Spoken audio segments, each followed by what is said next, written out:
Good afternoon, everyone, and welcome to part of the SAAM event whole day. I decided to organize this roundtable with 4 different people that I'm going to introduce first. So after introducing them, they will say a few things about the connection with the world of subtitling, audiovisual translation, etc. So next to me, on my left-hand side, is Maëlys Renaudie.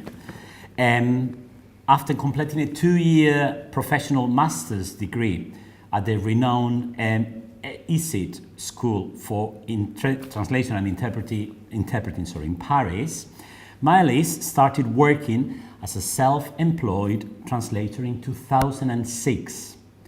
She specialized in voiceover translation thanks to the successful 3-month work placement as a proofreader for a localization and dubbing company, and has since then dubbed a large variety of TV documentaries and reality shows, from scientific programs to for Discovery Science and Science TV channels, to true crime documentaries for Discovery Investigation and Planet Motoring TV series for AB Moteurs, that's French, sports show for Golf Channel and Extreme Sports Channel, and even Kids' Choice Awards and Geordie Shore for Nickelodeon and MTV. So as you can see, she's got plenty of experience.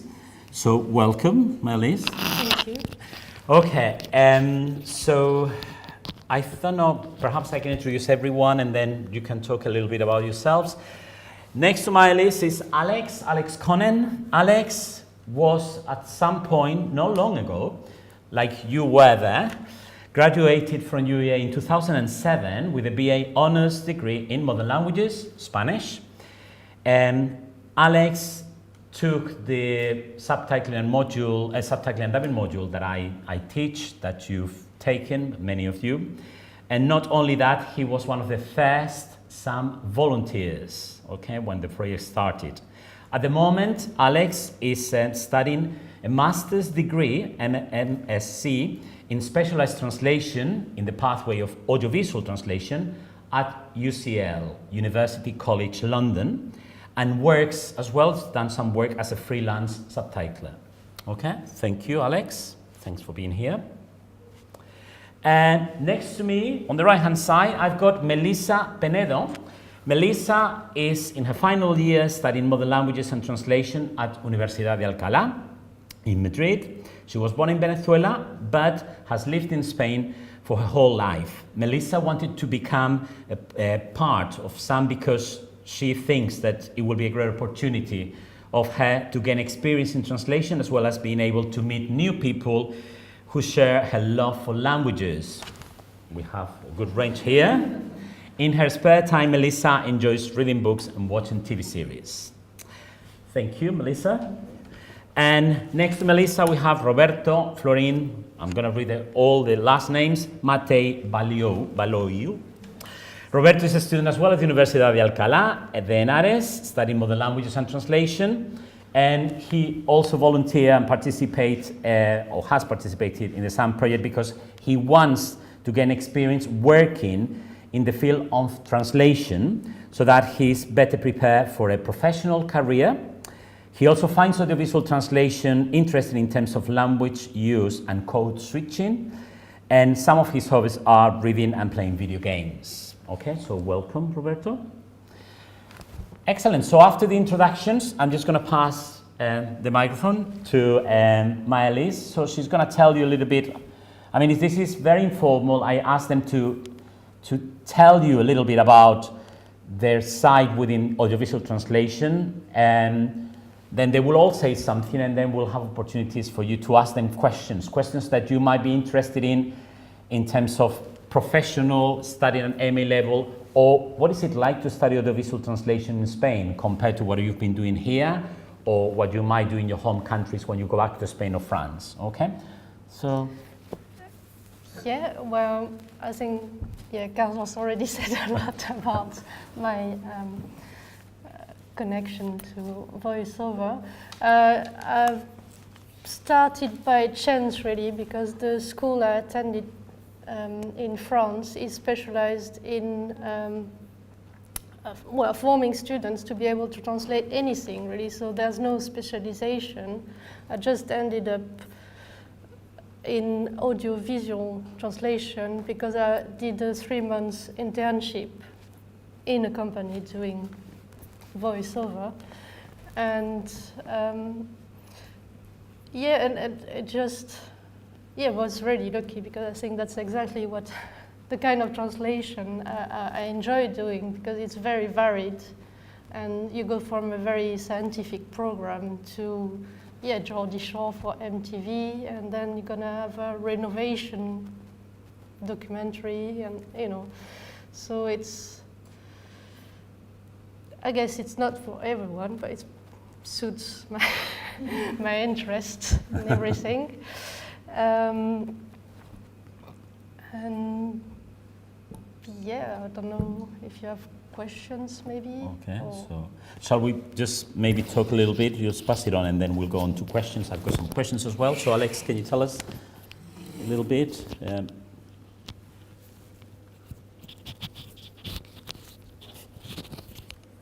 Hi, I'm Alex. As Jorge said, I currently study at UCL. I'm on the audiovisual pathway for specialised translation. So I guess my kind of interest in subtitling came from the Tech Tools module that I first studied. I think it was in my second year at UEA, so quite a few years ago now. The interesting thing about subtitling specifically, or just audiovisual translation in general, is just the amount of variety, and there's many different aspects. Although my language combination is Spanish into English, I've studied a lot about subtitling for the deaf and the hard of hearing, audio description, and general media accessibility. So it's not necessarily solely focused on two different languages. I'm particularly interested in the translation of humour, so I tend to, whenever I get a subtitling project to do for university, I tend to choose something in Spanish which is humorous, because I'm very interested in just how you can translate and how what makes something funny in one language. So that's basically what I'm currently about to start my master's thesis, and I'm subtitling a Chilean comedy show. Okay, that's great. Thank you, Alex. So we're going to pass it on to Melissa. She can tell us a little bit about it as well. You can just pinch it on your... Okay. So, as he said, I'm just about to finish my degree. And actually, this audiovisual translation, it was just an optional subject, and I think this one was the one that I was the most excited about when I first started my degree, and I wasn't disappointed. I really enjoyed it, and it was just very interesting to discover that it has so many different rules that you have to follow. So it's not just writing something in 2 different lines. It's just you have the time, and you have how many characters you can write there. It was very interesting to learn all that about it. I don't know what else to say. That's fine for the moment. We'll ask you some questions. That's great. Thank you, Melissa. And then we'll pass it on to Roberto. I don't know what else can I say, because I just studied the same. Yeah. So...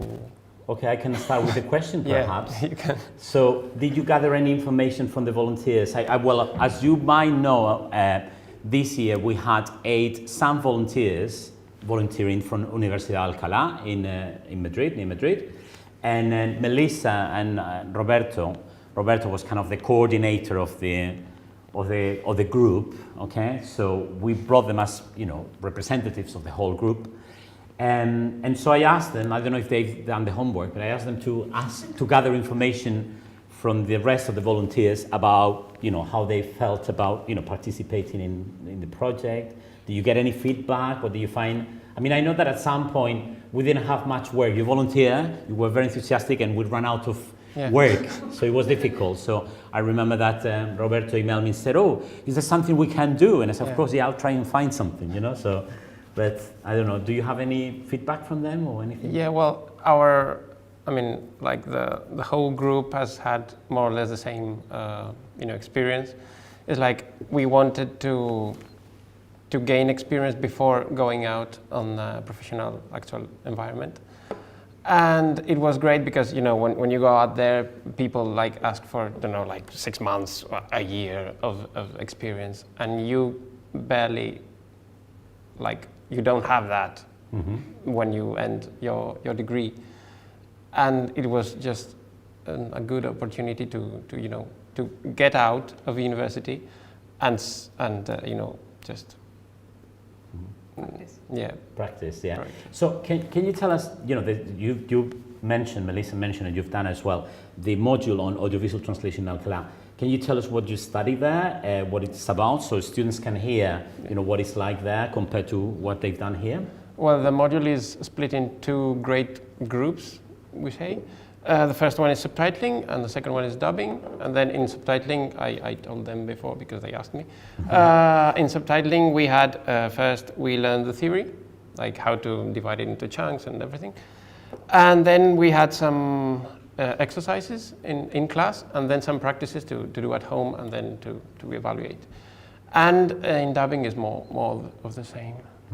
Yet we didn't actually voice over anything. We just had to translate it, taking into account the movement lips and movement of the lips and all that. And do you use any software to do the actual subtitles or not? We weren't required. We could use Aegisub, I think but some people did, some people didn't, because we were only required to just have a Word document and watch the video and then translate it and subtitle it on the Word. Excellent, thank you.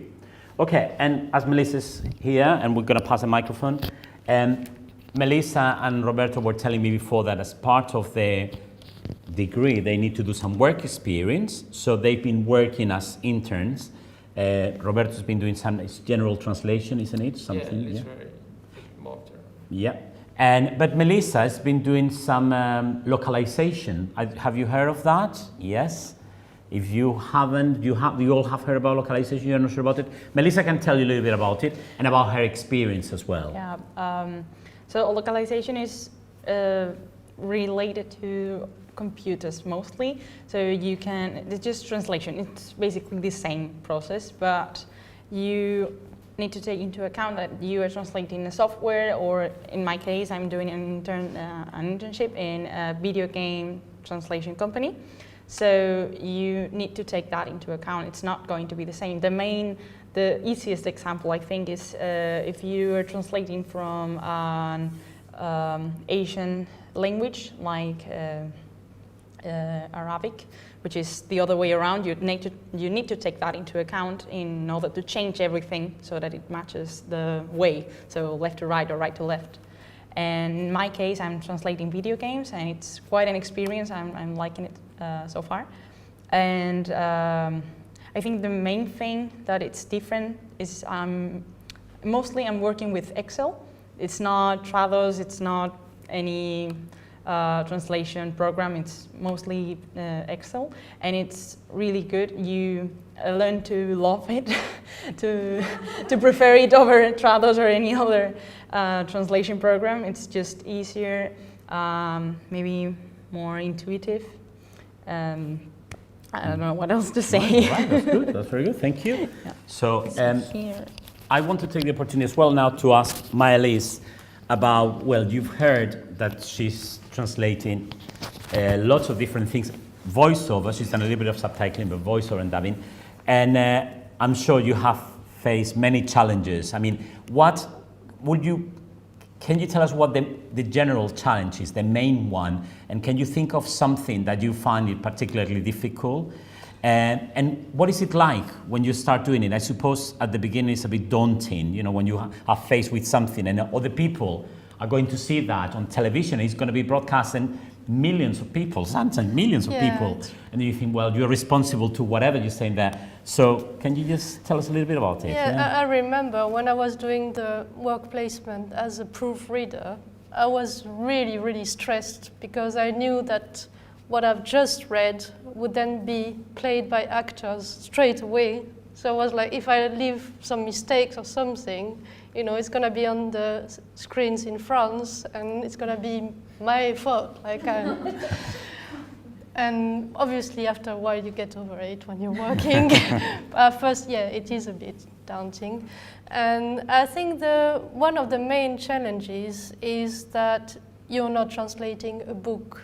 That sounds obvious, but it means that people are actually talking, like even if it's a technical documentaries. For instance, I've done a lot of program about mechanics in Texas, restoring old American cars. But obviously, it's not a book about mechanics. It's people who know about the stuff talking to other people who know about the stuff, and we've also visual ed, like they know what they're talking about. And for instance, they're gonna be saying, "Oh, give me the 10," and you're like, "The 10," you know, and then you work out that it's actually a subwoofer that is 10-inch wide, and it's a speaker basically.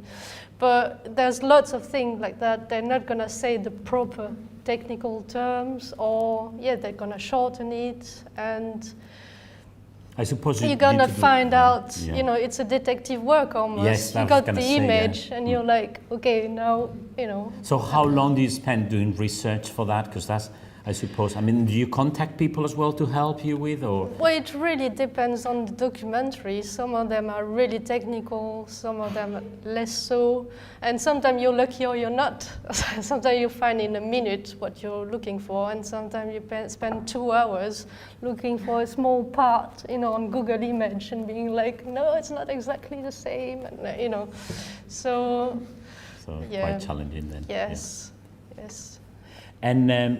And I mean, when you studied in ISIT in Paris, it was a very general thing. So, but how did you end up doing audiovisual? I mean, it was just pure coincidence, or they started asking you for that type of work. And if they offer you subtitling and voiceover, I mean, you've done dubbing as well, or have you? No, not dubbing. I've done a bit of subtitles, a bit of localization as well. Yeah. So if you could choose, ideally, and you said, you know, that would be my preferred, you know, mode or type, or if, you know, ideally, if someone said, okay, we're going to send you something, what would you like to do, Miley? You know, choose, you know, what would you go for and why? Well, that would be voiceover. Right. That's I'm lucky. Because even though there is some the same constraints as for subtitles, like you got to respect the length of the source dialogue, but you've got to, there's less of it. Like obviously with subtitles, it's always, not always, but often frustrating because you know you only got that much space and the person speaks really quickly, and you know people are gonna hear the English version and be like, oh, why did they translate it like that? And whereas with voiceover, because you got the same time as, you know, the original version, usually you can be quite truthful and respect the timing really. So that's why I like it better. Okay, so you know the students, you know they've been doing a module or they've been volunteering for SAAM, and some become very interested, like Alex did, for example. What tips would you give them if they want to go into audiovisual translation in general? I mean, either as, you know, further studies or a professional. I mean, do you have any tips? Do you think this will be useful if you want to do in the future, or that in the future? Or? Well, I think you got to have connections really to work in that field. So obviously internships are a way to get that those connections. You can also, you need to be persistent if you really want to do it, because if you send your resume at a period where they don't have any work, they're not going to contact you. But if you send it when it's really busy, then you got more chance of being given a chance, really. So obviously you need to be lucky and try again, because Okay, be consistent then. yeah. Okay, you heard that. Fantastic. Okay, I'm going to pass now on to Alex. And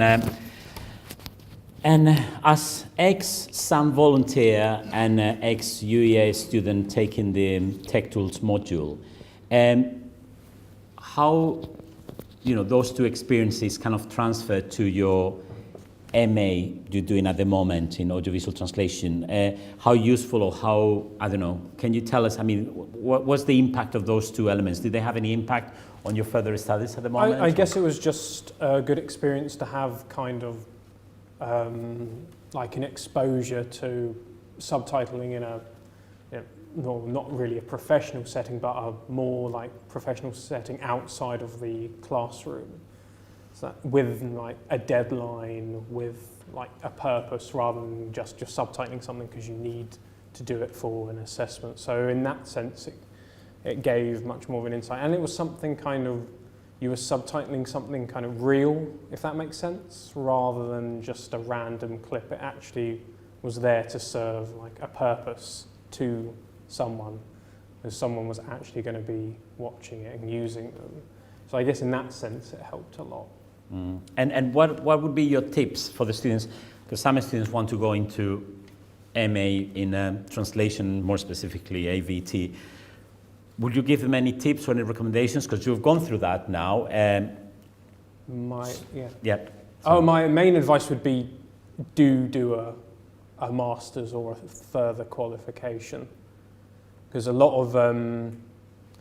of translation agencies, for example, that I've looked at and have sent my resume, and a lot of them do ask for an MA or at least a qualification in translation. So I would definitely recommend, if that's something that's possible for you to do, I would definitely recommend doing a master's. And also, I would decide what you want to do, rather than just saying, oh, I'm going to do subtitling, dubbing, voiceover. I would recommend focusing on one specific,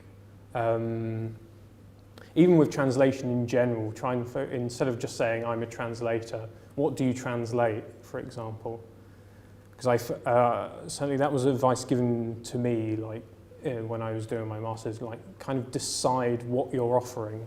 Like if you want to translate, for example, legal documents, say you're going to focus on that rather than just trying to do everything, basically. So for example, I want to focus a lot more on subtitling, so that's what I say I do. For example, I haven't really done a lot of dubbing or voiceover.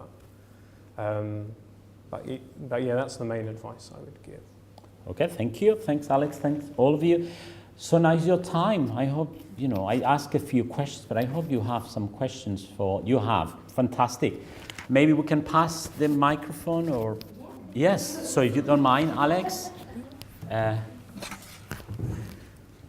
we can pass it around, that's fine. Thanks. Fantastic. Elena's got a question. Good. My question's for Melis. I know you said earlier that the challenges you face within like your restoration documentaries with translating are mostly about technical terms. But are there any other like genres or types of audio-visual text that you find the most challenging, that pose the most challenges? To be honest, when I was translating the Geordie Shore ones, that was quite a challenge, because obviously you got to understand what you need to translate. And so with the Geordie slang, never lived in Newcastle, so I had to research on the internet, find some really disturbing websites sometimes, because they like the innuendo, don't they? Yeah. So, and obviously you got all the theoretical questioning as well of what you do with this kind of translation because, you know, the appeal in England is that they are Geordie, you know. So what do you do with a French version of that? You're not going to give them Marseille accent, for instance. That would be ludicrous. And so you got to find a way to be, to sound useful, but universal at the same time. So it's a tricky balance to be kind of cool and hype like they are, but also, you know, something that gonna withstand time. Like if the program is still shown in 5 or 10 years' time, people need to understand, you know, the words. So what did you do then with that in particular? You were just trying to find equivalent because you couldn't find geographically any. No, impossible. No. Yeah. So yeah, I've just made them talk like young people, and try to find the same kind of puns and, you know, creativity is the word. Oh isn't yes, it? definitely. That's why, you know, in France at least the official title of the job is not just translator, it's adaptator translator, because there's a lot of adaptation, obviously. So. Thank you. Thank you. Any other questions? Yeah, Ashley? It's also for Maylie's.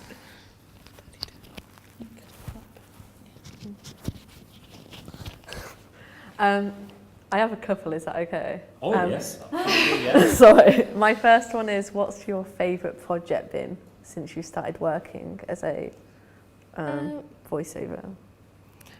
Well, I think, because I'm a bit of a geek, so I really love translating a scientific program for Discovery Science.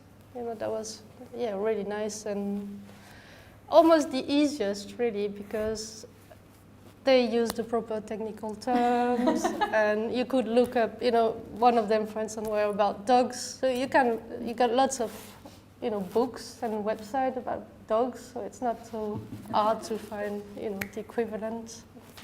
That's cool. And the other one was just, do you find it rewarding working from home as a freelancer, or do you think one day you'd want to go into a company to translate? Well, that's actually something I wanted to say about being self-employed, is that it really needs to suit you. It's not for everyone. I know I love not to have to talk to anyone if I don't have to, you know. That suits me perfectly, you know, to be able to work in my pyjama if I want to, and, you know. But it's not for everyone. I know a lot of friends who just hated it, and they wanted to go in a company, have a normal timetable, you know. Because obviously you also need to be organized, you know, because if you want to spend 40 hours on translation, you can do it if you want, but obviously then it takes over your life. So, you know, sometimes you need to be a bit less of a perfectionist and be like, okay, now it's a good job, you know, I live it. And so, you need to do all that to be happy being self-employed. Later. Any other questions? Yeah. No, it's all right. We have plenty of time. Before we go on to something else. We have plenty of time for any questions. And if we don't have enough questions, I will ask you all of your questions also. Again for Maylie's, sorry. So working from home, do you have like your own setup? So like, do you have a little studio where you record? Do you have certain software that you use? Well, I've got a computer in a corner.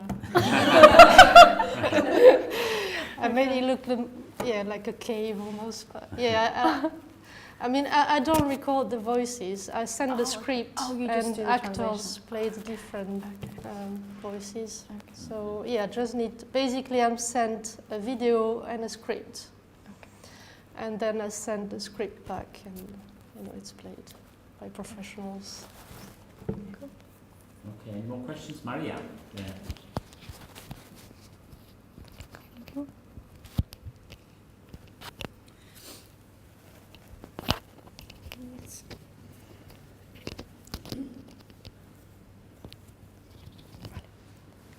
So my question is more like general, but I wanted to ask about working conditions, because I know a lot of people in Spain complain about them, like you have only 2 days to translate like a lot of things.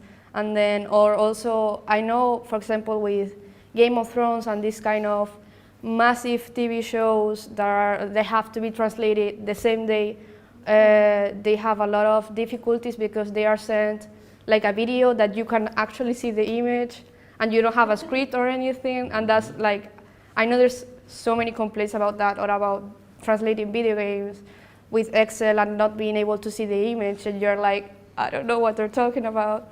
So I wanted to ask, like, is it the same here or in France, and how do you deal with that? Well, for voiceover, usually it's not really high-profile series, so you don't have the same thing as Game of Thrones, where obviously you don't want, you know, a leaked version to be available before the French one. So usually it's fine. The only times really I had that kind of difficulties is when I was translating an award show, the Kids' Choice Award show, because they say, oh yeah, the American studio's gonna send you the files at 10, and then it's 10, and then it's 11, and it's midnight, and you were supposed to have all day to translate your bit, and you end up having 2 hours to do it. Yeah. But it's, as I said, with voiceover it's quite limited because it's, yeah, nobody's fighting to see documentaries on Discovery Channel, or, you know. So maybe you want to. Yeah. Sorry.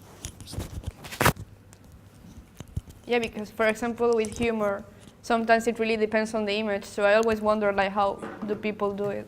Yeah, regarding about the working conditions, my experience with subtitling specifically is, it really varies.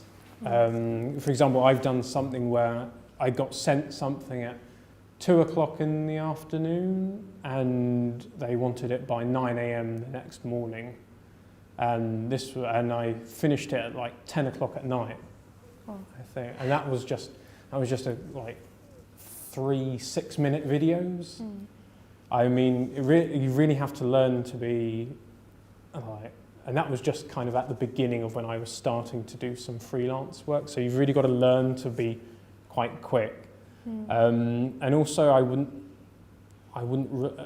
they also, although in an ideal world they'll give you a transcript, and I think from my experience, most of the time they give you one, but I would recommend being prepared for them not to give you a transcript and having to listen and do it yourself. But I've only ever done,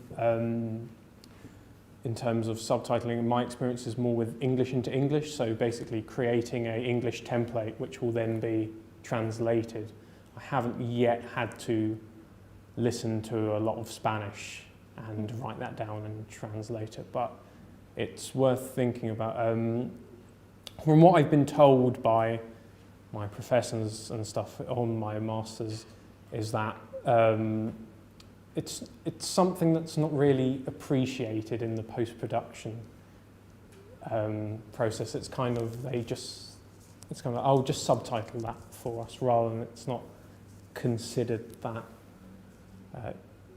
It's not given as much consideration as it perhaps should have, but certainly I think, obviously at the moment I balance studying and doing a tiny minuscule amount of freelance work, but I think if you can manage your time well and have a good setup in your house and know exactly what you're doing, you should be okay. But yeah, it's not an ideal scenario if you want to go freelance. I mean, there's a lot of in-house positions as well, but I think these days, at least from what I've learned, is that translations agencies prefer freelancers in a way, because they can find people they've worked with before and they know they've got trustworthy, and I think it's probably a bit cheaper than just having a in-house translator who's there all the time.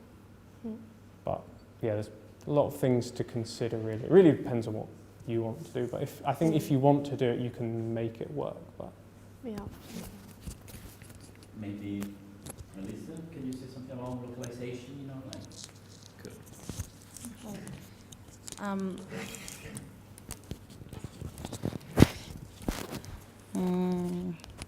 I guess, yeah. So about the time, I cannot really say that. It's just my boss is the one that takes the projects, and she's the one that contacts the clients and everything, but we're always in a rush. There's always a different project to do, and we're like 5 people in the company, so it's a very small company, but I guess in a day you can do like 3,000 words or something, and most days you get assigned more, and it's just, you have to do it somehow. And about the context, you don't get any. So it highly depends on the client. Most clients give you just the text, and then you have to figure it out on your own. But then there are some really good clients that give you like a separate document with a list of who's speaking, because I think the most challenging thing is figuring out whether the person that is speaking is a male or a female. At least when you're working with Excel, it's just a row in English, and then you translate in a row of Spanish. And sometimes one of the cells is just the. You don't know what it is. You don't know if it's el or la or anything. You just have to get it out from the rest of the text and cross your fingers. But yeah, it depends on the client, definitely. And is it what Maria was saying, that apparently sometimes you don't even have access to the video game? No, you rarely have access to the video game. Yeah. Yeah, no, you. So that makes things more complicated, obviously, because you don't even know what the image is. So you translate it. It's so important to have a context, and to have images and to have information that is not available. So it's very challenging. Yeah. Good. Any other questions? Yeah, Elena. Yeah. I actually have another question. Yeah, sure. So for me, one of the things, because I do want to work on audiovisual translation or localization, I'm interested in both. But for me, or even literary translation, for me one of the toughest things to think about is about the criticizing of the job that we do. Because every time I hear about translation, in the public eye, it's always when we mess up. And I don't know if, how do you deal with that, people, or how do you deal with only that thought, because for me it's really, it scares me, the idea of, oh, maybe someday I translate someone and then I'm gonna be all over Twitter and everyone's gonna be like, yeah, she translated this wrong. So, and that's also why I'm interested in workplace conditions, because you many times don't even have the time to do a good job. So you want to well, I'm just an intern right now, so I don't get that. But we do is, as this is a company. It's not that you finish your project and that's it. You get the others to review it, and there's 2 reviews before you send it in to the client. So at least you get mostly sure that there's no mistakes or no typos or anything. But sometimes something can just you just miss it, and you have to deal with it because it's already sent. You cannot do anything about it. My list. So can I say something? Certainly, I would say with something like mistakes. I mean, I don't know how much Netflix you watch, but if you look at the subtitles on Netflix, they are really, really bad. Yeah. So some of them, depending on what you're watching, because it's at the end of the day, a lot of companies, because there's such a fast turnaround, because they have content, they want you to subtitle that. Really, if you make a mistake, from my experience, it's not the end of the world, because at the end of the day, if you can make out what it's going to say, or at least this was what the impression I get from Netflix, because I'm into subtitling, I now notice all these things, and actually the ones on Netflix, they leave a lot to be desired.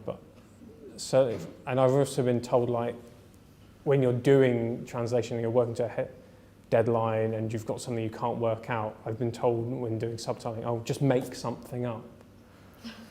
So regarding I wouldn't worry about making mistakes, because I think sometimes it's just inevitable. And as has already been said, a lot of people will go over what it, if like the second person, if the proofreader doesn't notice your mistake, then there's not a lot you can do about it. I mean, it's kind of impossible not to, in a way, especially if you have a very tight deadline. Like sometimes I mean, at least for me, sometimes you don't even get time like to just check what you've written. You just got to kind of do it because you've got this deadline to work to. So I submitted something a few weeks ago, which I'd spent hours on. I have no idea, like because if you start checking over, you just lose more and more time. So you've just got to kind of do it. But yeah, it's only from my experience. I mean, I don't know. People have. Arthur. Well, I think as I said, it also depends on how popular what you're doing, what you're translating is, because you only hear people talking about translation about big hits and not, documentaries. It's quite rare that people are like, oh, have you seen the documentaries on Hungary? The guy said that. It's like, never happens. And so I think, most of the time, it's fine. And whatever translation you do, you're always going to have somebody who is going to proofread it and tell you, if it's not the general public, it's going to be your project manager, or they're going to be, oh, you wrote that, I don't agree with you, it's not that. So, any kind of translation, you've got somebody, you're held into account by somebody. So I mean, perhaps this is a good opportunity. Because I don't know how much you know of translation as a profession on the role of a project manager. So it would be maybe a good opportunity for you to, because I don't know what you know. I don't know much from a professional point of view, but it's not that someone asks you to do something in the company and that's it. What's the role in each? You have a project manager, but you have. Yeah. How does it work a little bit? You were telling me before as well about the same channel or different programs. Will they say whether they are not connected? So that could be, I think, nice insight for them. Yeah, usually within one company, you've got different project managers, taking care of different channels. Like they all got their channel, and then they're gonna send all they're gonna select a translator to do the thing, and then they're gonna organize the proofreading part as well, and they also book the studio and book all the actors, and so that's also why you can't be late with your translation, because usually you send in your translation, it's proofread, and then an hour later you got an actor waiting to read the text. So if it's late, the actor is waiting, and that's not good for anyone really. So that project manager kind of organizes everything for that to be done on time. For right? everything to be smooth, right. and that's the main thing. And obviously, if the proofreader or the artistic director, when the thing is recorded, notice some problems, obviously it's a project manager that is going to contact you and be like, oh, it was too long, or you used that and we don't really like you to use that word, or kind of. Thank you. Yeah, sure.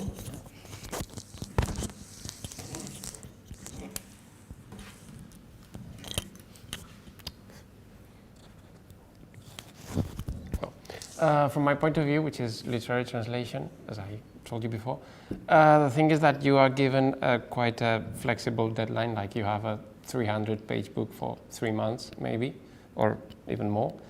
And you're not in a hurry, because you can organize your time and stuff, but you have to be like witty. Because, for example, if you all read Harry Potter, haven't you? Then in the original, there was Death Eater, these guys, and then the Spanish translator had to come up with a word because it doesn't exist, and she took Greek and Latin and made mortífag, which means actually, the roots mean actually Death Eater. But that's what I mean. You have to be witty, for example. The same translator translated The Name of the Wind, if you know it. Pat Brathwaite, yeah, another book. And there's a part in which they speak with an invented language or something. And she had to come up with kind of a language that had its rules, but it wasn't actual Spanish. Yet it looked like, but it wasn't. And it's like, that's quite the thing. You have to be that's pretty creative. Yeah, like I really enjoy science fiction and fantasy. So I always think about that when I read science fiction and fantasy, because they come up with so many like words that don't exist. And I'm like, for translating this must be a nightmare. Yeah. For example, I had in my internship a word that was bitterroot, which is a plant that actually exists. But in the book, it was about fantasy and stuff. And I told my tutor, I told her, well, this is an actual word. I mean, it's an actual plant. But I looked it up on Wikipedia, and it was like, the Latin name, the long. And I told her, I'm not going to put that into the, it's not natural. And she said, well, then we have a problem. And I said, well, we could come up with an invented word, like something, because, it's fantasy. And she said, that's all right. And she liked my word and stuff. Any other questions? No, not any questions. I've got a question for all of them. No. Well, I wanted to ask you, take the opportunity to ask you as well, if you want to tell them a little bit about your experience being students for the modules, the ones who have taken the module, but as well, most importantly, experience in SAAM. I mean, what do you think? What do you find the most challenging, the most rewarding, the most exciting, the most difficult? I don't know, anything. You can just tell me anything. Maria, you have the microphone there, so you can start and then we can pass it on to, I think it was easy. I've talked enough. It's all right, you can just say a little bit and we pass it on. Just something. Well, I think, and I guess this is like generalized feeling, like the, how do you call it, the satisfaction of working and like seeing that your work is not, like, it's going to be somewhere, someone is going to read it and someone is going to be able to understand something because you helped them. And I think for me that was like the most rewarding thing.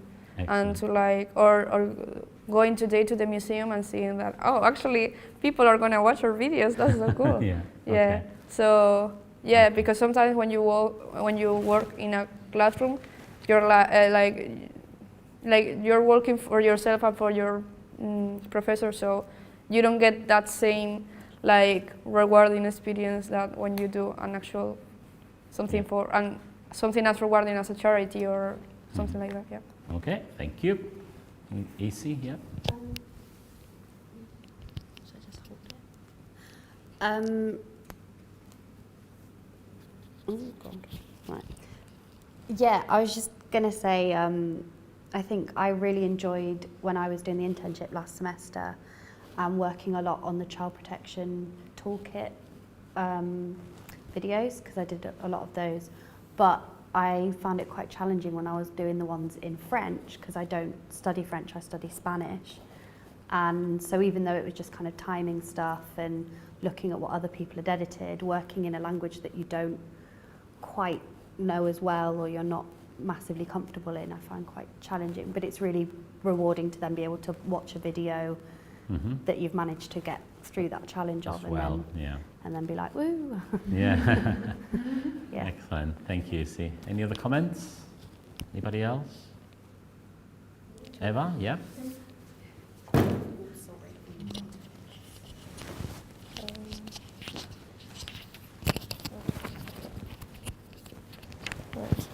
So I'm Carlos's current intern, and I did both the modules because there's two different ones now: subtitling and dubbing, and media accessibility.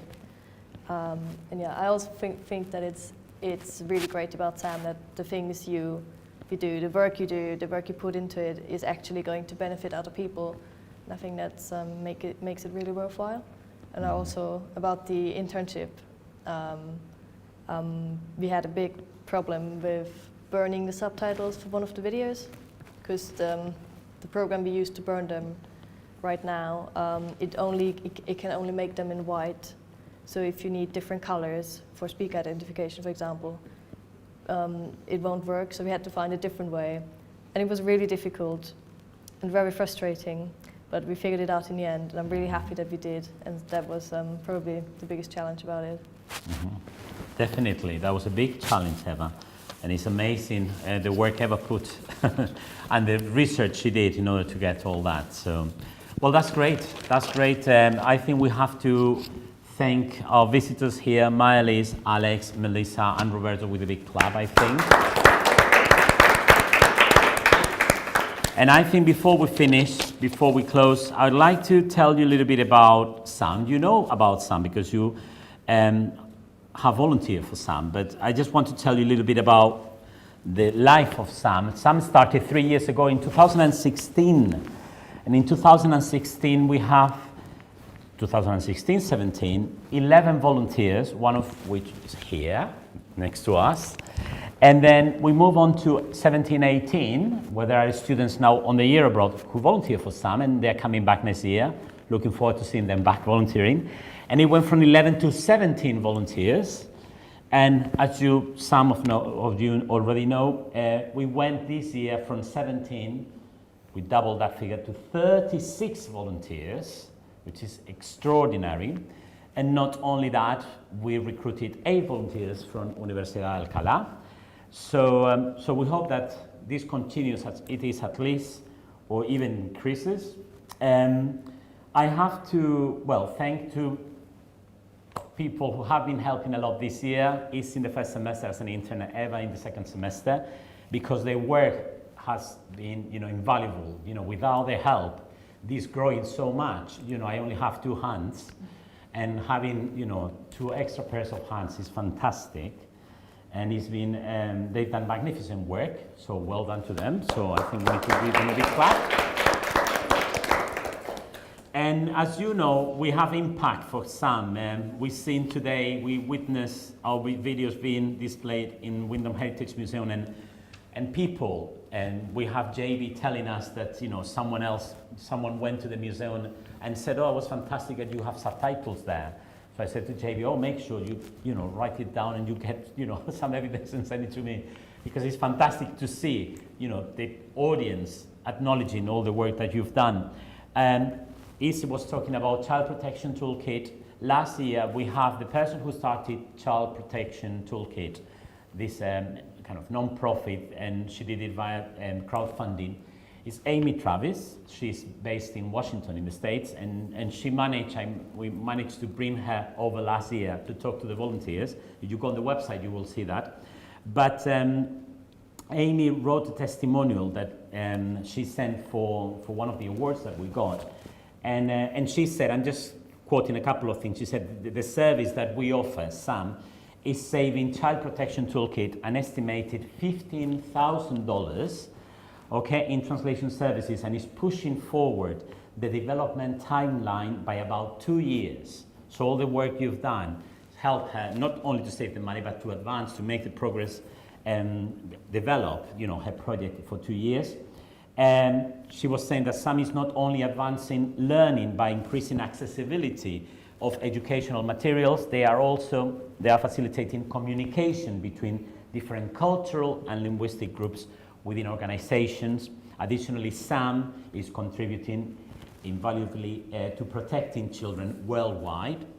And I've got a very recent testimonial that I would like to read. Is from Trevor Woods, that you met today, the IT manager at Wyndham Heritage Museum. And he wrote a few sentences, and I would like to read this and for you to pass it on to other volunteers who cannot be here today.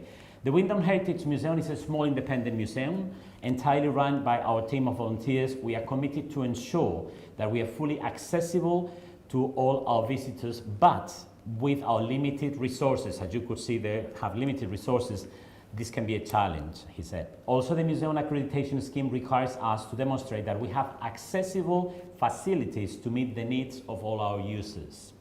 So we were therefore very interested when myself visited us to explain how the SAAM project could provide subtitles for our set of films featuring the history of our town. The task was made more difficult, and we've been discussing this, because the original scripts had been lost.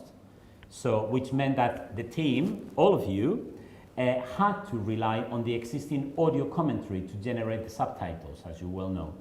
They rose to this challenge and have provided us with a professionally produced set of subtitle films which will enhance our visitors' experience. So we're extremely grateful for the work that Carlos and his team at SAAM have done. This will help our museum to be more inclusive for our deaf and hard of hearing visitors. We will have no hesitation in recommending SAAM to other museums or similar institutions that also have audiovisual contents that would benefit for the addition of subtitles. And we started working, when I started volunteering in 2016, we started helping a couple of organizations, and up to now, 2019, that's increased to 8 organizations. So as you can see, you know, we're getting more and more work. We started helping Wyndham Heritage Museum, but we've also managed to get contacts thanks to Easy and thanks to Eva as well, with Grayson Hall, with Tam and Tide in Grey Yarmouth, lately with a charity called Equal Lives. Thank you, Eva, Equal Lives, and as well with New Roots. So we have other charities. Equal Lives is a charity for people with physical disabilities, and New Roots is a charity that helps asylum seekers and immigrants. So I just wanted to summarize all this for you to take with you. We have all the information on the website, and well, as you will know as well, because we've gone through the years, in the life of the project, 3 years, we have received 2 awards and 1 nomination. One of the awards, the first one was in 2017, and it was the UEA Engagement Award for the project. And a year after, 2018, last year, we were the runner-up for a national award at the Chartered Institute of Linguists.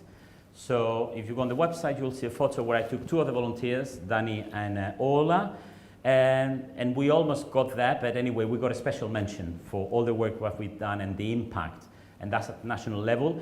And not only that, last week, we got nominated for the UEA Talent, I think it's Employability Awards, for the most supportive voluntary organization. That was at UEA. Eva came with me. We went to the award ceremony. Unfortunately, we didn't get it, but anyway, we shouldn't be greedy because we have 2 already. And having 2 is a great honor, and have 1 nomination is a plus. So anyway, I thank the guests, but I have to thank you all and thank all the volunteers who are not here today, but who have helped a lot. So a big clap for you as well. And we're going to finish recognizing you with bringing you here to the front, where our guests are going to hand over a little certificate.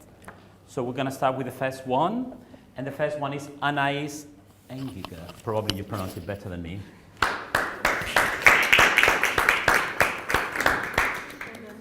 Ashley Burke.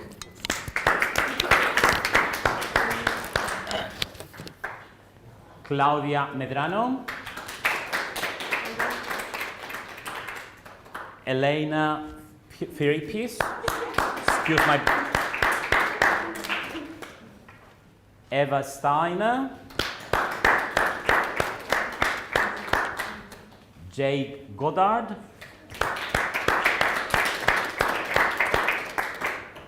Kim Tang. Laura Juan. María Martínez Tolosa. María Miño Calero. And Pilar Pecharromán. Roberto Matei. And Melissa Penedo. Okay, thank you all. And we're going to have visitors around here if you want to have an informal chat or have any other questions, okay? Excellent, thank you.